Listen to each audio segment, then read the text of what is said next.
हजुरसँग ठुलो घर छ, बढिया गाडी छ, फर्चुनरमा हजुर सफर गर्नुहुन्छ, तर पनि हजुरसँग एउटा बङ्गला छ, राम्रो गाडी छ, हजुरको जिन्दगी एकदम राम्रो तरिकाले चलिराखेको छ, तर त्यत्तिकैमा पडोसीले हजुरको भन्दा महँगो गाडी ल्यायो। त्यसपछि के हुन्छ? त्यसपछि ईर्ष्या हुन्छ, डहा हुन्छ, जलन हुन्छ, मन यति रुन्छ जसको कुनै वर्णनै छैन।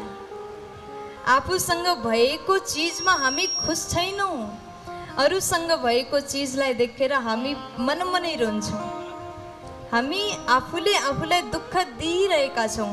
यो दुनियाँको सबैभन्दा ठुलो प्रब्लम नै यही हो। भगवानले हजुरलाई एउटा घर दिनुभयो, एउटा गाडी छ, बढिया हजुरको राम्रो परिवार छ, परिवारमा हाँसी खुसी हजुर बसिराख्नु भएको छ, तर अरूको सुखलाई देखेर जलन हुनु भनेको नै सबैभन्दा ठुलो दुःख हो। त्यसै कारण अरूसँग नजलौँ, जो आफूसँग छ त्यसैमा खुश रहने कोशिश करो। प्यार से बोल दो ना, राधे राधे। थोड़ा जोर से बोलो ना जी, मुस्कुरा करके बोल दो ना। राधे राधे।